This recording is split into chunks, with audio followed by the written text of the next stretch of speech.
女人嫉妒丈夫把遗产都交给女儿，于是她拿着利器抵在女儿的脖子上，威胁丈夫修改遗嘱。无奈之下，丈夫照修改的遗嘱。为了让丈夫快点死去，女人用重金买通了医生。所有人当着丈夫的面搞事情，直接把丈夫气得咽气儿了。女儿得知此时非常的愤怒，为了替父亲报仇，她直接抄起刀子将母亲的头斩了下来。医生为了保命和保密，答应了和对方结婚。所有的秘密埋在了女人的身体。可没过多久，茶园就接连发生工人自杀的事件。夜深人静时，喝得酩酊大醉的工人听着收音机的音乐沉睡了过去后，外面的灯光变得忽明忽暗，收音机里的音乐也变成了哭泣的情人。奶奶突然睁开了双眼，突然发现一个头颅正紧紧盯着自己，她吓得缩到床角，突然头颅发出刺耳的尖叫声，接着操控一旁的麻绳勒住了男人的咽喉。随着绳子拉紧后，男人就被伪装成上吊自杀的假象。短短1周内，茶园的5名工人竟然以这种方式死去，死者的家人们也没有察觉到他们有任何的异常，这也成为了警局中一桩悬而未解的疑案。在这个时期，苏哈托当就任成为了新的总统，他成功的实现了经济增长，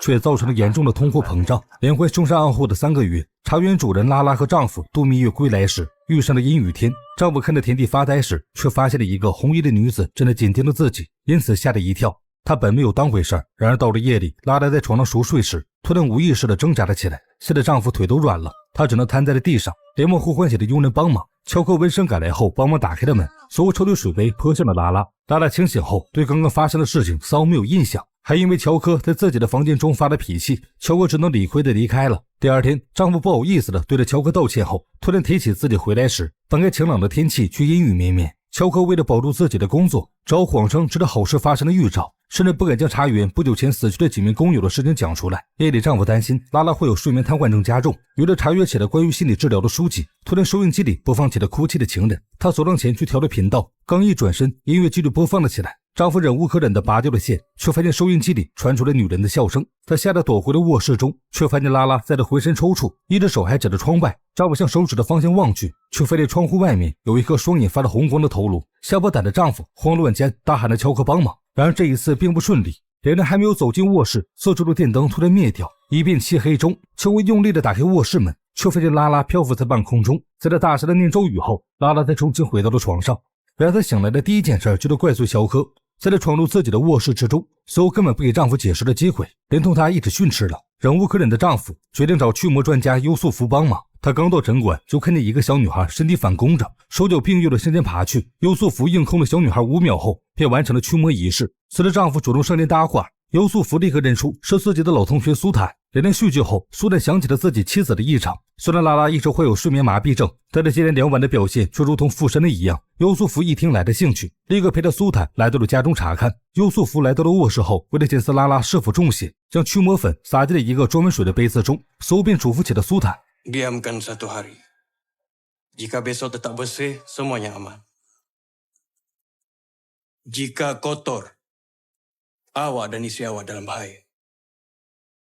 拉拉却在此时赶来，因为格外厌恶别人闯入自己的私人领地，拉拉毫不犹豫地驱赶了优素福。送走了老同学后，苏坦委婉地表示自己请优素福来，只是想治疗拉拉的睡眠瘫痪症。拉拉就很清楚对方是一个驱魔师，他坚决地否认屋子里有阿飘。然而拉拉的话音刚落，整个屋子因为突然停电，陷入了一片黑暗之中。苏坦想去点燃蜡烛，却发现刚打着火就被上方的一阵风吹灭。苏坦吓得躲到了一旁。拉拉见状，只好亲自点燃了蜡烛，一扭头却看见一颗血淋淋的头颅正在碗中盛放着。苏坦直接被吓得晕了过去。拉拉这下也相信闹鬼的事情。等到天亮时，拉拉主动邀请优素福来到卧室看望苏坦。虚弱的苏坦强调着自己碰见了一个飞头鬼后，优素福快速走到了另一侧床头柜，查看了水的颜色，果然发现水已经彻底变成了黑色。显然飞头鬼是一个十分恐怖的存在。优素福经过施法查探后，发现并不是恶魔，而是生前使用过黑魔法的人类，死后才变成了飞头鬼。他们通过受理婴儿这种方式获得永生，并执着地想要回自己的身体。这类人的死法也非常的可怕，为了切断身体内流淌的黑魔法血液，对付他们的人会将头颅直接斩掉。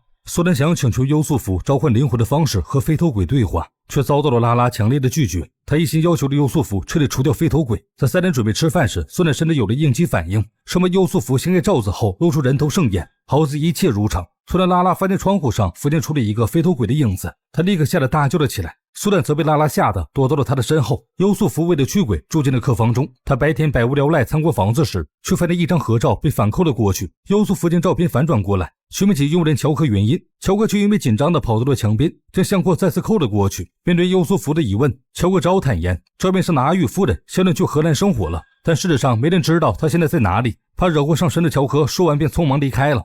因为优素福百计设法想要邀请邪灵对话，拉拉却再次唱起了反调。他强烈的拒绝了与邪灵沟通，下面有一个黑影就出现在了门口。在对方敲门时，优素福突然推开门查看，却中了飞头鬼的调虎离山计。飞头鬼径直的朝着拉拉飞去，锁掉了自己的身体。优素福连忙跑了过来，想询问飞头鬼的身份，却被他一甩头甩飞到了一旁。拉拉趁机连忙跑路了，飞头鬼却穷追不舍，最终还跑到腿软的苏坦，将拉拉护在了身后。好在优素福及时出手，将飞头鬼暂时摆脱了。随着他也察觉到了拉拉似乎有所隐瞒，于是第二天，优素福就背着夫妻俩潜入到了拉拉父亲的房间中。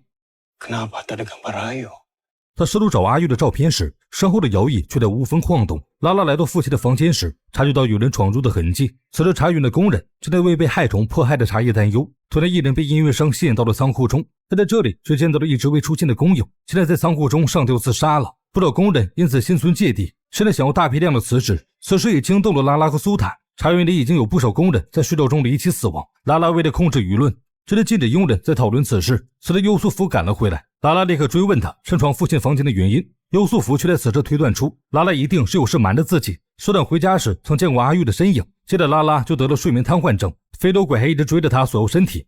拉拉被问到哑口无言，突然苏坦剧烈的咳嗽起来。拉拉连忙搀扶着丈夫回到了房间。优素福给了一个人偶和一袋盐，嘱咐好了使用方法后便已停止了追问。夜晚苏坦突然发起了高烧，拉拉想要带着丈夫去医院，却遭到了阻止。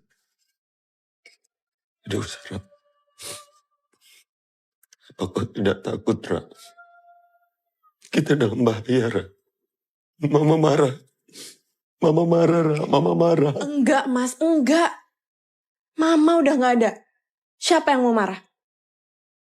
夜深人静时，优素福为了摸清夫妻俩与飞头鬼的恩怨，在这施法申请和魂灵对话。亚楠却在此时找上了门，他带着优素福找到了阿玉的生母，了解了关于阿玉的身世。阿玉是一名寡妇所生，她就不甘平庸，想要嫁给夫人做太太。于是阿玉背着母亲找到了一位著名的萨满，通过将灵魂出卖给魔鬼的方式，换取了自己的美貌。 Begitu bersekutu dengan setan, pesona Ayu merekah seperti kembang mekar.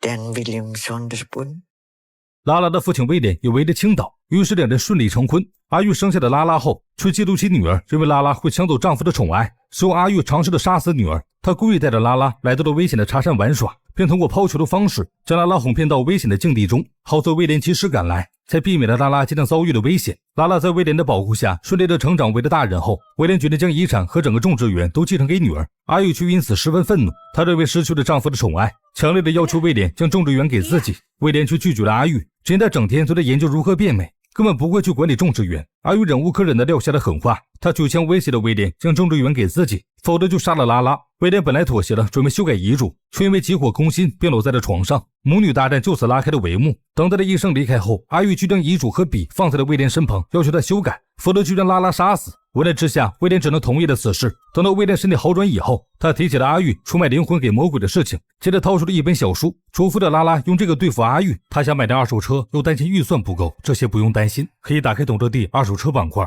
里面有好价中心，搜索心仪车型就能看到各种降价车源和购车补贴，还有限时补贴、品牌直降的功能。现在点击左下角就能了解。然而事情没过多久，阿玉为了气威廉，用重金买通了一生苏坦，收敛了当着威廉的面爱美，直接将他送走了。达拉得知此事后非常的愤怒，为了替父亲报仇，他直接抄起刀子将阿玉的头砍了下来。苏坦为了保命和保密，答应了和拉拉结婚，苏烈的秘密埋葬了阿玉的身体，随后将汽油浇在了阿玉的头颅上，并用一把火烧掉了。尤素夫得知了阿玉的畸形的价值观后，突然也理解了拉拉。阿玉的母亲表示查运遭遇虫害减产，也是阿玉的诅咒导致的。如今只有尤素夫是解除诅咒的最佳人选，他只需要将阿玉的头放回身体后便能结束。解除诅咒的时间还要卡在阿玉当初的死亡时间，如今已经逼近凌晨2点。尤素夫忧心忡忡地走出门外，苏坦却在此时赶来，砍下了他的脑袋，并要求了亚楠将尤素夫的身体埋掉。突然半夜惊醒的拉拉发现苏坦已经不见踪影，他着急地下令寻找时，却和飞头鬼出了个正着。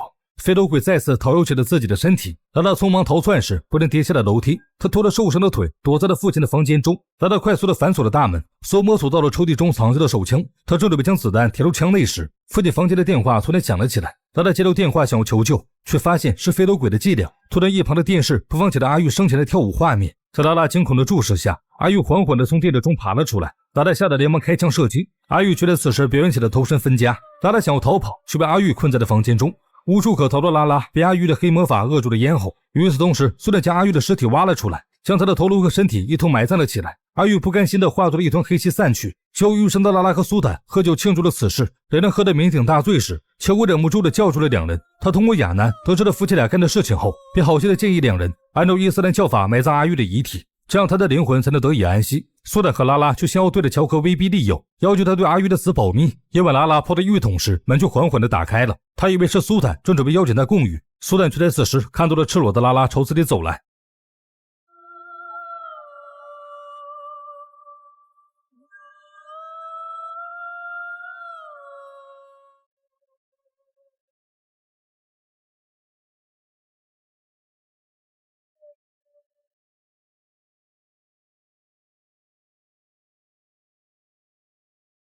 后来乔克接着请了巫师帮忙，阿玉的怨念才被压制住。拉拉挣扎地回到了房间，却在愤怒地指责了大家对自己太过刻薄。拉拉从小就意识到这里并不受母亲待见，不仅如此，青春期时母亲还对自己起了杀心，更是因为母亲，拉拉还失去了唯一庇护自己的父亲。于是他不肯原谅阿玉。最终拉拉在父亲灵魂的抚慰下终于恢复了平静，他同意了安葬阿玉，结束这一切孽缘。葬礼结束后，拉拉因为苏坦的死去警局录了口供。拉拉一夜之间长大了很多。回去的路上，他同意了让乔科帮忙找回以前的工人，去对维持种植园的运作。回到家中后，拉拉可了诚心的对着乔科亚南表达了感谢。看着在家中等待自己的姥姥，拉拉也不再抗拒，她如同小时候一样依偎在了姥姥的怀中。当大家以为是事情平息时，惨死的优素福突然从土地中伸出了一只手。